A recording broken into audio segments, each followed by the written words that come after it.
All right, so I'm going to end the polling question real quick. I'm going to see if I can share the results this time. Hopefully y'all can see it this time. Health coaching on-site workplace, also education with my NDTR and personal training. Awesome. County government, saw that one. Postpartum or registered nurse. Good luck on that one. I love it. I'm glad you're doing this stuff. Clinical social worker, fantastic. Youth shelter, you're going to be busy. Combination of physical, workforce, city government, healthcare, non-clinical, community health, dietitian, worksite, awesome. So as you can see, or hopefully you can see, 46% of you are worksite, 14% education, academic, 10% health coaching, 6% clinical, 1% fitness, 1% nutrition, 5% consulting, and about 16% in the other category. Looking forward to learning more about that. Not surprising, this is about how our membership breaks out too. So it does make a lot of sense as to what's going on. We have a few more health coaches percentage wise, but for the most part, that's about where we work out. So, all right. So third, and again, as we were talking about before, the opportunities that we have to bring this final poll question really goes along with the slide that we were just talking about. Who do I want to be during this COVID-19?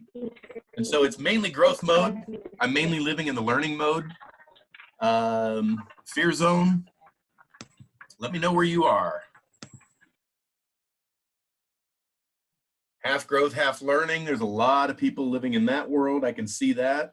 That's kind of where I am right now. That's for sure. I think we're all in a learning mode at some point. Few of you in the fear zone. Makes some sense.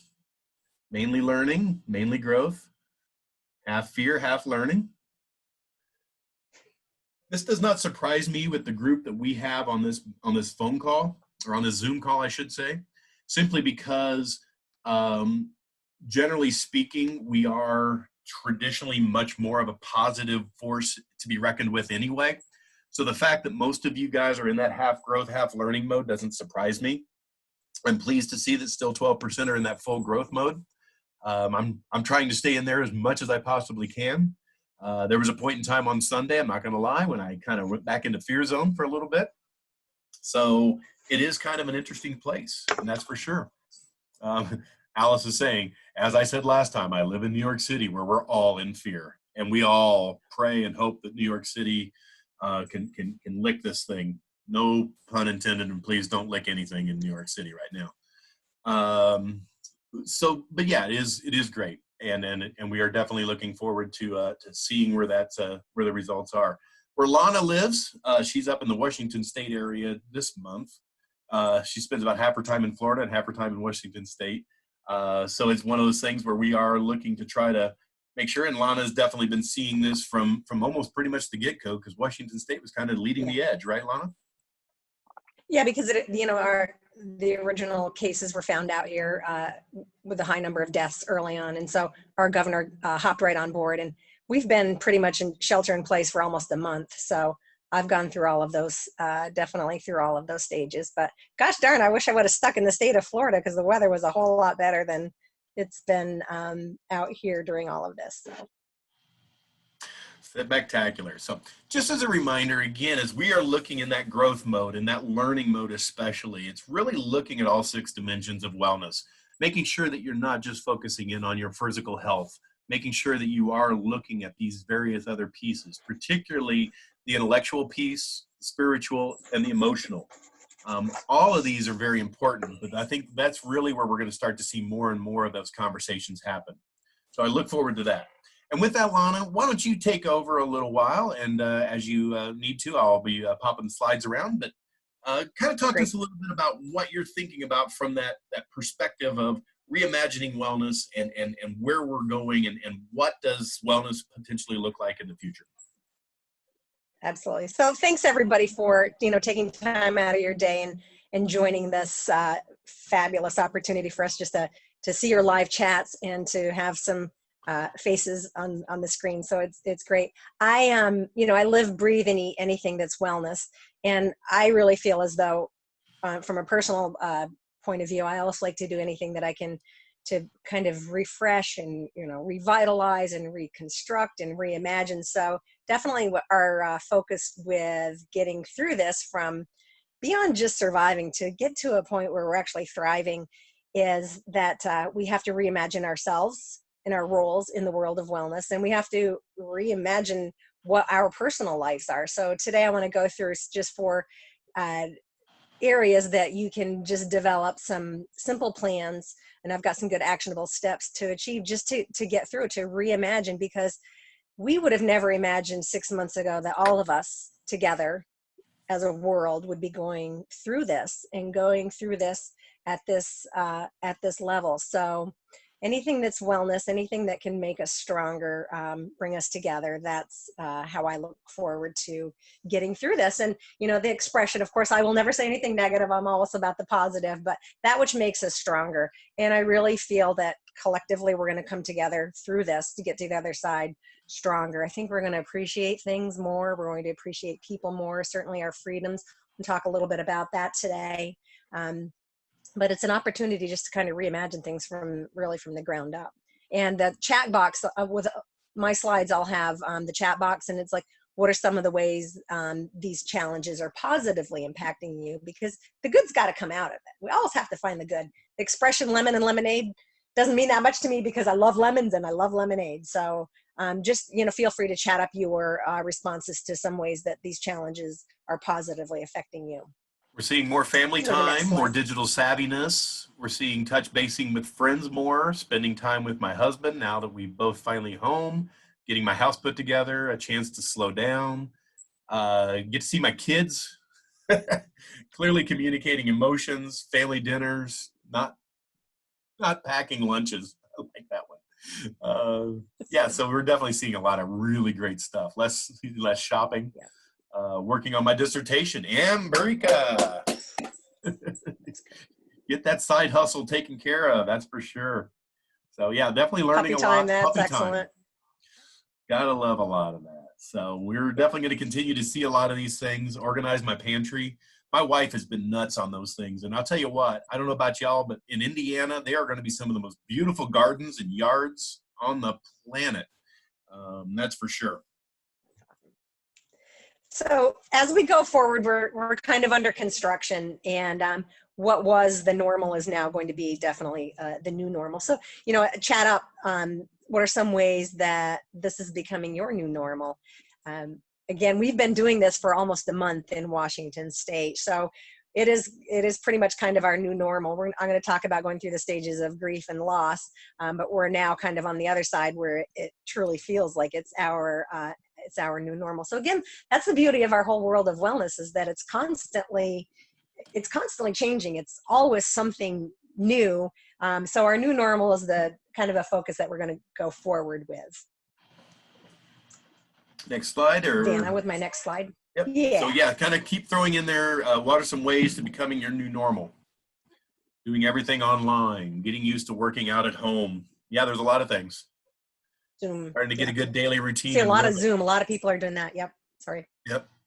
Everything's virtual right now. Yeah, we'll get there. We'll get back to being human again.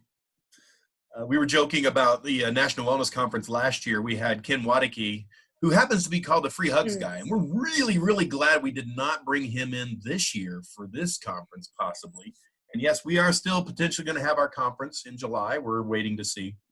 But it is definitely going to be an interesting time over the summer, depending on everything that's going on.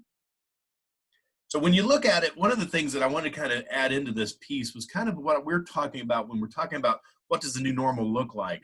It really does bring this wellness competency model really back into play. And what's really cool is while we're continuing to move forward and figure out the new normal, at the same time, National Wellness Institute is actually going to be working on a survey of our competency model and vetting it. And we're using a university to help us in putting that together. With the COVID-19 coming through, we're a little later in what we wanted to. We were hoping to get started first of this month, but we still have to wait for the I forget always. It's hard because I can't remember the exact piece of, because they always use acronyms, IBP and IP, but they are going to be our institutional partner. and we're just waiting on making sure that we are actually able to get going. But when you look at it, it's really going to be talking about these 5 aspects of the competency model. We have the 6 dimensions, but it's really going to be thinking about it from this competency perspective and making sure that we're working in a fashion that helps going forward. And that's really what Lana is going to be able to kind of bring to the table here over the next few slides. Yeah. So we're going to talk about stress. We'll talk about loss, and we're going to go through some areas of control, and then we're going to talk about brain bands. You can go to the next slide, Chuck. Okay. I'm actually trying to do 2 things. Sometimes I'm a little slow. Can I do the slides or no? You know what? I'll just be sure I'm there. You are doing a great job, so you keep going with that, Vanna. Thank you. Awesome. So with stress, one of my favorite definitions of stress, it's when the mind doesn't want to be where the body is. And I think that kind of summarizes everything. I used to do a lot of stress management classes and modules in some of my roles. But the thing with learning and I'm working on it. Mute. Got him. Thank you. So the thing with stress is it's psychological, it's also physical. It can be real or perceived. Like you can kick yourself right into that stress cycle, not even being in front of that person, place, or situation that causes the stress, but our body's still going to react or respond the same way. And the thing with stress is that stuff in the past, it's already happened, or it's things in the future still kicking that stress cycle. So it's kind of coming at us from all different directions. And of the things that causes stress, 80% are never even going to happen. 10% are completely out of our control. So what we have control over is about 10% of the things that are kicking our stress cycle. This is a perfect example of everything that everybody's going through right now. So I've got kind of a 5-step easy way to help and take that personal stress plan, because believe it or not, we do have a stress plan in our brain, and bring it more towards a personal success plan. We'll call it a PSP. I love my acronyms, having worked for a school district for about 15 years. So one of the steps that you could do is to just allow yourself, let's say 10 or 15, maybe 20 minutes a day, same time, same location, and give yourself kind of a worry period and allow yourself to just have all those worry thoughts come into your brain. Give yourself permission for it. The second step is to just write down the causes of your worry, things that, like write it on a Post-it note, write it on your phone, write it on a piece of paper, and writing down the causes of your stress. Because the best thing about writing things down is when we write things down, it takes their power away. So it's such an effective technique, even before you get into the stress success plan. The third part is to develop a plan. What's solvable. Brainstorm, ask your friends, text your friends, just to get some ideas of what is solvable. A lot of times what happens when we're in a stress cycle, we get that the feelings of anxiety. It's the stress chemicals that are kicking in, and our brain is actually making a whole bunch of endogenous opioid peptides, and they act chemically just like morphine or heroin. So sometimes we may not even realize that people that we are with, people that we work with in our family, those that we love, actually almost have like an addiction to the stress cycle. So just, be aware that those stress juices can be addictive. Got some good techniques to how to kick that out of the way. When we worry, when we're taking time and energy and worrying, what we're really doing is our brain's trying to figure things out. The medulla oblongata is trying to find an answer, and it's trying to predict what might happen. And from that, our brain feels like it's in control. So those stress hormones that we have, and we've had a whole boatload of them lately, they actually disable the brain's higher functioning capabilities to make good executive decisions. So it just kind of stops the brain from being able to make decisions. So one of the best ways, step 4, would be just to kind of interrupt that stress cycle. A great way is to get moving. That human body is designed to get out and get moving, constantly being in motion. You can meditate. That's a hard one. And one of my closest friends leads meditations. And that could be a really, really hard one for us, because once we calm down, our brain starts to think of all the things that we have to go to. Work on it, practice it. It's just like lifting weights and exercising. Your brain can have the ability to adapt and learn how to meditate. So good for us. And then another part of that interrupting it is just to do some deep breathing in through the nose, holding it for a moment or two, and exhaling through the mouth. Now, it's not this, okay, because the sigh of disgust is not necessarily the good breathing that I'm talking about, but just deep breathing in through your nose, holding it a moment or two, and exhaling through your mouth. And then the last part is just talk to somebody. You have friends, you have coworkers, you have family members. You want to not maybe get in the habit of having it be a grape or bitch session, or maybe allocate 5 minutes for the negative Nelly. But then in getting things off of our chest or out of our mouth, out of our soul, it's very therapeutic, and it helps to really negate the effects of stress. So take that stress and kick it into your personal success plan. Okay, the next slide. And this is okay. This is really hard. Like, I'm trying to read the chats because I love the comments that you're making, and it's, you know, my brain's kind of working on. I'll tell you what, Lana, it is so much fun to watch the chats. I'm not gonna lie. I enjoy that one. I know. So much. And when we had our session last week, I was like, oh my gosh, well, the chats were they were fabulous, and you feel like you're connected to other people. So maybe we can make a way to share the comments in the chat section with We're working on that. Excellent. So with loss, go ahead and just feel to chat up what helps you to deal with loss. And I'm just going to go through 5 quick, easy steps, turning your loss into gain, because good stuff will come out of this. I absolutely promise you.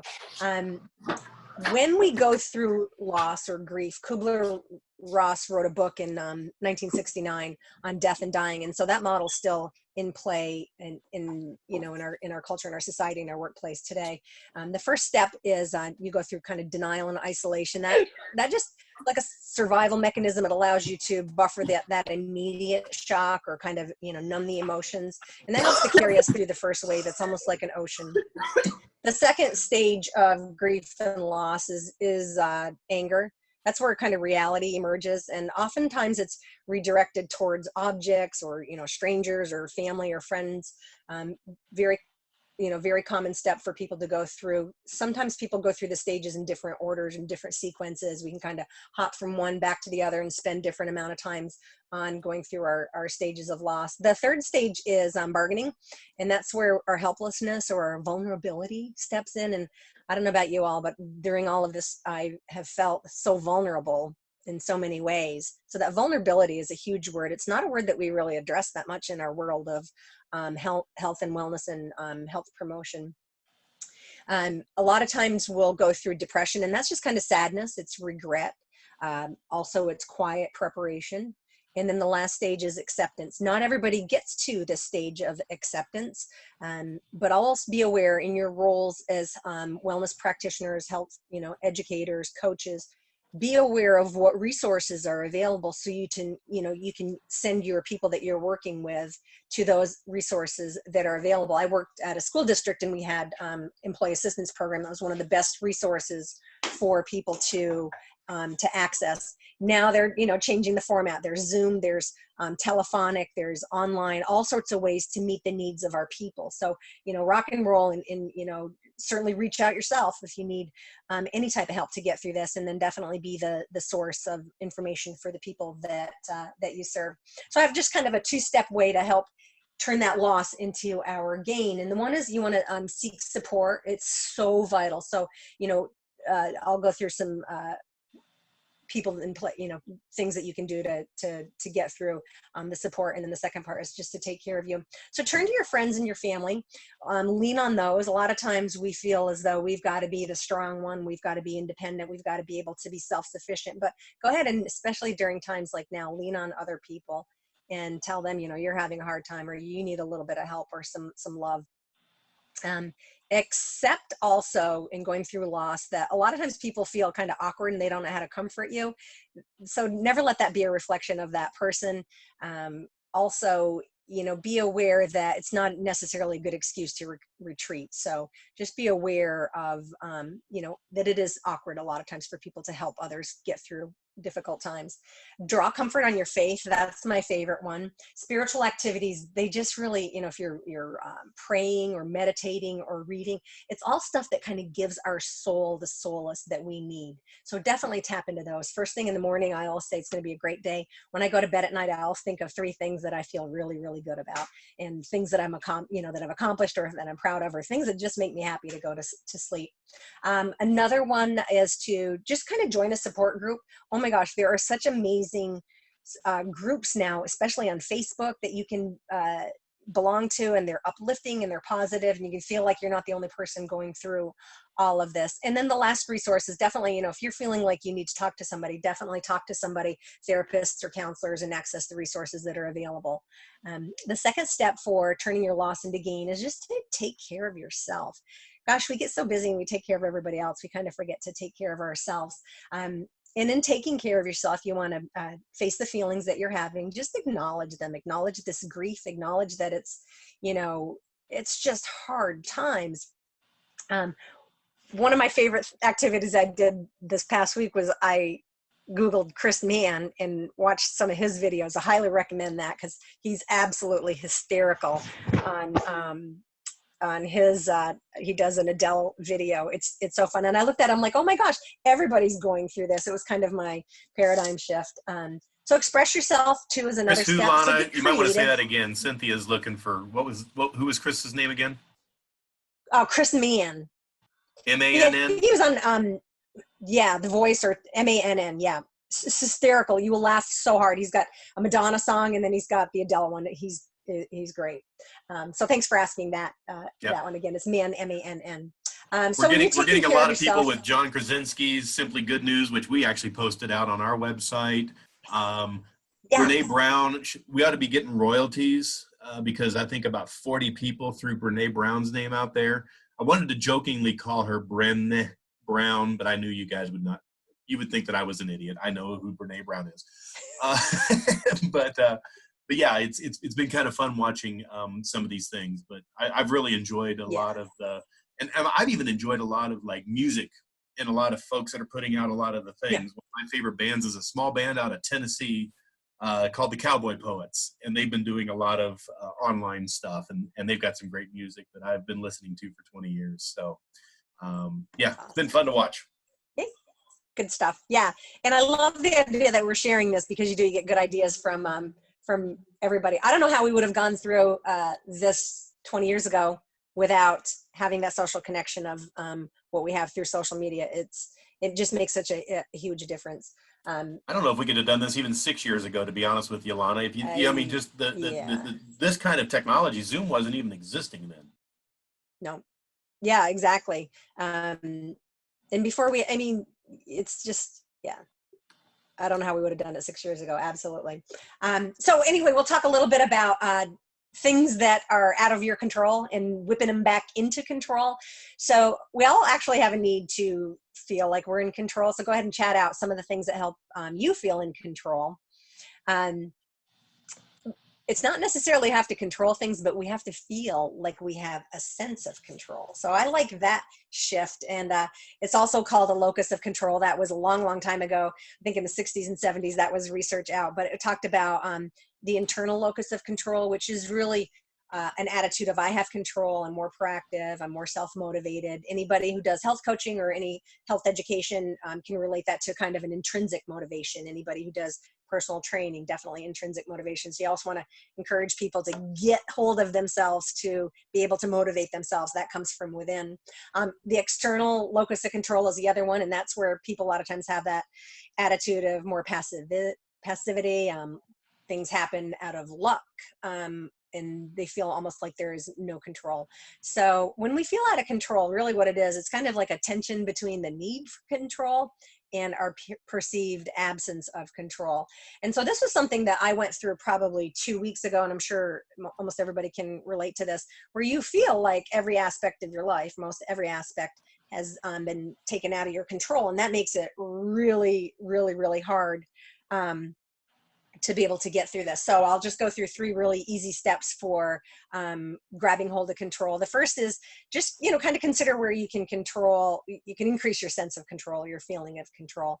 The second is to identify where you can choose to let it go. So anybody who has seen Frozen, Queen Elsa, she was a rock star with Let It Go. That's like one of the best songs as far as, surviving through getting rid of control, just to let it go.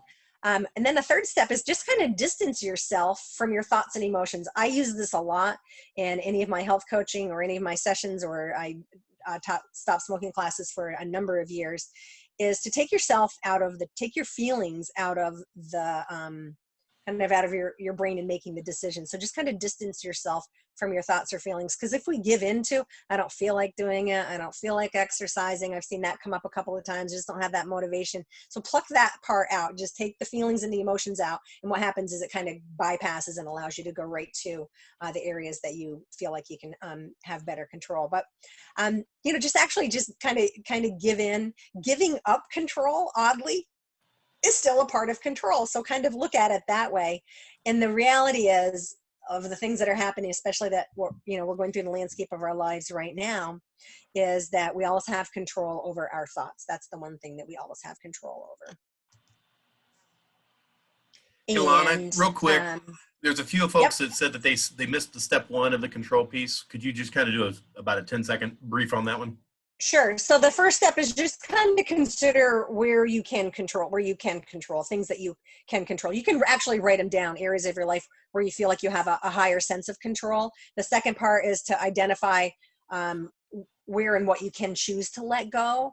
And then the third is just to distance yourself from those thoughts and emotions, those feelings. Just distance yourself from the feelings. We're emotional beings. We're going to do whatever we have to do to make us feel good. So, our feelings are such a strong driver. Okay, so the last one that I wanted to touch base on is brain bands. I think about I Love Lucy show, the Lucy show, and I think they used to call her, she was scatterbrained. So we're turning scattered into stronger brain bands. Some people call this like pillars of life. And I would just kind of want to go over 4 areas that are just going to help you create a good life. Most all of us just we want health, we want wealth, we want love. Those are not, super complicated concepts that we want, but 4 areas that you can kind of go through to develop having stronger brain bands. One is education. So you get your knowledge. We get our knowledge from school, our formal education, but gosh, we get so much from the life that we live. And going through everything that we're going through right now, the knowledge that we're acquiring, that we're gaining is bar none. We'll never, we never could have imagined acquiring this type of education and how to get through this, how to survive. And hopefully we'll never have anything like this again. But you want to explore, you want to, gain your knowledge. That's always going to keep your mind getting stronger, those brain bands getting stronger. The second one is love. Not just love of somebody else, but love where it's compassion, it's selflessness, it's gratitude, it's sympathy. So kind of bathe yourself in things and situations that allow you that opportunity to build that brain band on love. The third one is just to calm your mind. We tend to have our brains going a million miles an hour. And I biggest takeaway I have from going through all of this is, my friends, my family members saying, we're really slowing down. I'm actually almost enjoying the opportunity to just slow down. But it brings us that inner strength. It also boosts our confidence too. So those are just 2 essential components for having good health, good, good wellness, and being able to make good solid decisions. So allow that brain to calm down. The fourth one is on perseverance, which is one of my favorite words. That's really what keeps us going. It's our hard work, it's our dedication, it's following our passion, it's following our purpose, and then throwing in a whole boatload of patience. Especially during these times, you got to tap into allowing yourself to have patience. If you're sequestered with somebody 24 hours a day and you used to really love them a lot, it's hard sometimes. You're like, why is that person doing that? I never noticed that about that person. But you want to have patience. So I do a 5, 4, 3, 2, 1 count backwards, and then I'm super happy again, because you got to tap into those things that are going to get you through that next split second of time. But as you're going through building your brain bands, just ask yourself, what can I do today? What can I do right at this very minute that's going to help to improve these areas of my life? They're such good foundations for us to cope and to get through, and especially to get through this together. So that's why my wife keeps counting down every 15 minutes. I thought it was Deep something breathing. else.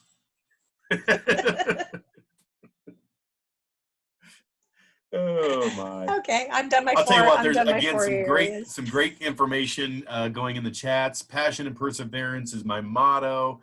Making sure that we stay on a routine, making sure that we're doing every day, making sure that we don't let work and life interfere, especially as we're all living at home, and we can get very, especially if we're passionate about what's going on, how things are moving from that perspective as well. So I'm really loving a lot of the conversations going on here. Yeah, that's great. Yeah. So that last screen is just, a summary. You're in the middle of it. You're in, the middle of controlling, learning how to deal with, getting through to the other side, stress loss, control, and then those brain bands. So those are the 4 areas that I had wanted to go over, Chuck. Well, and I will give Rick Morton you've won the chat room so far today. Hakuna Matata is definitely right there at the top of the list. So thank you, Rick, for reminding us it means no worries for the rest of your life. That's awesome. Rick and I worked together for probably 13 years, so every day. So we had all, it was great. Yeah. Okay. So, all right. Yay. So really quick, again, remembering what reimagining wellness is, remembering what we're here to do, what this web of support is all about, what we're trying to make sure that we understand what's going on. We've got to make sure that we are continuing to stay socially connected while we remain physically distanced. We've got to be sure we're teaching that resilience and we're working from that surviving to struggling up to that thriving moment. Be proactive. Look for those financial capabilities. I'll tell you, one of my favorite lines in the chat was, one of their strengths or one of their control features was the fact that they had a savings account. They know they're going to be okay for a period of time. That's a huge opportunity right there.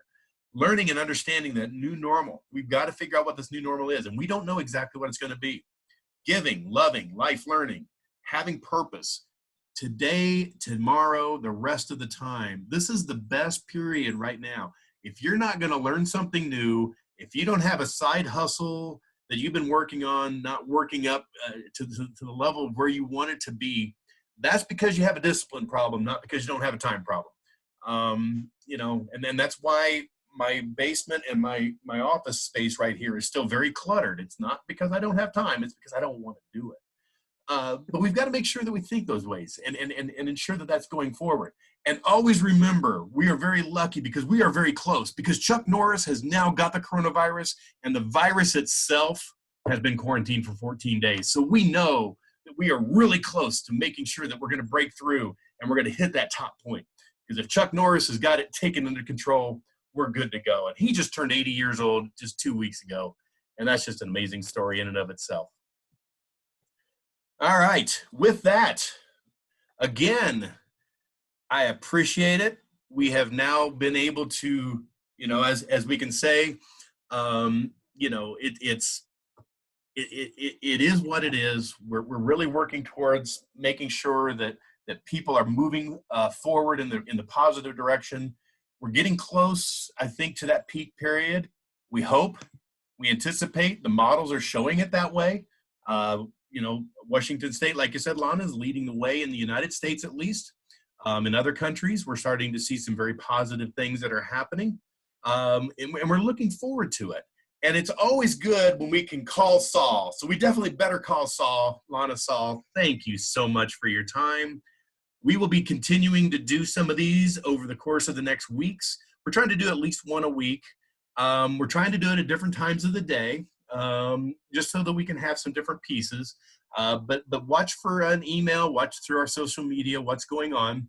We will do this. I do have this recorded, so we will have it up and going in a couple of days back on our website, nationalwellness.org. And if you just type in nationalwellness.org and /reimagine, it'll pop up.